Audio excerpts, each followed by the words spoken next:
Hi viewers, నమస్తే. నా పేరు doctor Venkatramareddy, Medinine homeopathy and ayurvedic hospital నుంచి మాట్లాడుతున్నా, హైదరాబాద్. ఈరోజు ఒక టాపిక్తో మీ ముందుకు వచ్చానండి. అది ఏమిటి అంటే, మనం ఈరోజు చాలామంది యూత్లో గమనిస్తూ ఉన్న ఒక జబ్బు ఇది. చాలామంది టెన్షన్, స్ట్రెస్ తోటి వాళ్ళు లైఫ్లో మాకు ఈ సంసార జీవితం సరిగా ఉంటుందా లేదా అని చెప్పి చాలామంది బాధపడుతుంటారు. దాని గురించి ఒక వీడియో చేసుకుందాం.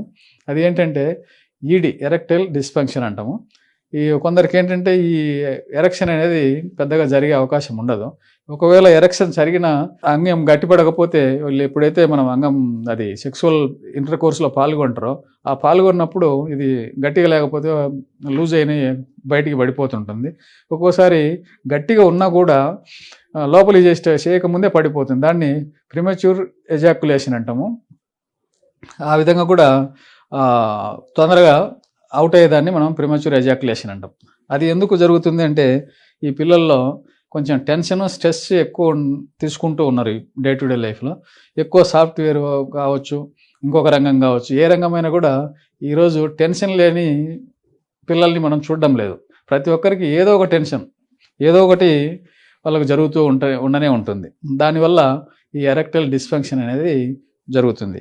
అలా కాకుండా కొంతమందికి అన్నీ బాగున్నాయి సార్, అన్నీ బాగున్నాయి, కానీ నేను ఒక ఎక్స్టర్నల్ మ్యారిటల్ ఒక దీన్ని పెట్టుకున్నాను. నేను అక్కడికి పోయేసరికి నాకు ఏరే చోట బాగానే ఉంటుంది, అక్కడికి పోయేసరికి నాకు ఇది అవుతుంది సార్ అంటారు. అది కూడా ఒక టైప్ ఆఫ్ టెన్షనే. ఎందుకు అంటే, బయటికి పోయేటప్పుడు మనం ఒక నోన్ పర్సన్, ఏమవుతుందో నలుగురు చూస్తే మనకు ఏమవుతుంది అనే ఒక దీంతో మనకు తొందరగా ఎజాక్యులేట్స్, ఆ సెమెన్ అనేది తొందరగా పడిపోయే అవకాశం ఉంటుంది.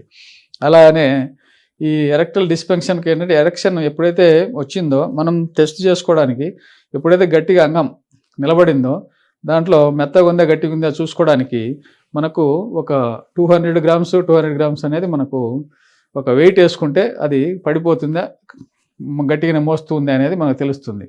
అప్పుడే మనకు బాగా మంచిగా గట్టిగా ఎరెక్షన్ బాగా ఉన్నట్టు దాన్ని మనం గమనించుకోవచ్చు. ఇది 20 ఇయర్స్ దగ్గర నుంచి 40, 50, 60 ఇయర్స్ వాళ్ళకు కూడా జరిగే అవకాశం ఉంటుంది. కొందరికి ఏంటంటే ఈ టెన్షన్, స్ట్రెస్ తోటి ఎప్పుడైతే లేడీస్ దగ్గరికి వెళ్తారో, ఆ భయంతో నాకు ఉందో లేదో, ఎట్లా ఉందో అని చెప్పి అక్కడికి వెళ్ళగానే ముందంతా బాగానే ఉంటుంది, ఎరెక్షన్ అంతా బాగుంటుంది. దగ్గరికి పోయేసరికి నాకు పడిపోతుంది సార్, అమ్మాయిని తగలగానే నాకు ఏదో జరిగిపోతుంది సార్ అని చెప్పి ఆ భ్రమ పడుతూ చాలామంది పాపం బాధపడుతూ మన దగ్గరికి వచ్చి దాని గురించి చెప్పుకోలేక, ఇది నలుగురికి చెప్పుకోలేక ఉన్నాం సార్ అని చెప్పి మనతోటి చాలామంది చెప్పి దాని గురించి బాధపడుతూ ఉన్నారనమాట. దీనికి ఏంటంటే మనము కొన్ని టెస్టుల ద్వారా కూడా దీన్ని మనం తెలుసుకోవచ్చు. కొందరికి ఏంటంటే ఈ మేల్ హార్మోన్స్ ఒక్కొక్కసారి తగ్గుతాయి. ఆ తగ్గినప్పుడు కూడా ఈ విధమైన ఎరెక్టైల్ డిస్ఫంక్షన్ అనేది మనము గమనిస్తూ ఉంటాము. కాబట్టి మీరేంటంటే ఈ సంసార జీవితంలో మీరు ఈ ఎరెక్టైల్ డిస్ఫంక్షన్ అనేది కామన్గా వస్తుంది. కాబట్టి కొందరు ఏంటంటే దీన్ని మనము అక్కడ ఒక రాడ్ వేస్తామని చెప్పి ఆండ్రాలజిస్టులు ఇవన్నీ చేస్తూ ఉన్నారు. ఈ ఆండ్రాలజిస్టులు ఈ ర్యాడ్ వేసినా కూడా ఒక్కోసారి అక్కడ ఇన్ఫెక్షన్ ఫామ్ ఏదన్నా జరిగే అవకాశం ఉంటుంది. అది కాకుండా మన హోమియోలో సరైన డాక్టర్ని కలిస్తే మీరు మీ సమస్య మీకు ఎట్లా లేదన్నా మీతో మాట్లాడి మీకు కౌన్సిలింగ్ ఇచ్చి, ఆ కౌన్సిలింగ్తో పాటు మెడిసిన్ ఇస్తే మీకు 100% ఇది క్యూర్ అవుతుంది. ఇది ఏదో ఎక్కడి నుంచో వచ్చింది కాదు, మన బాడీలో పుట్టిన ఇది కాదు, మన మనసుకు సంబంధించింది, మన మానసిక రుగ్మతతోటి ఇలా జరుగుతుందే తప్ప ఎక్కడి నుంచో తెచ్చుకున్న జబ్బు కాదు. ఇది క్యూరబుల్ కాకుండా ఉండే జబ్బు కూడా కాదు.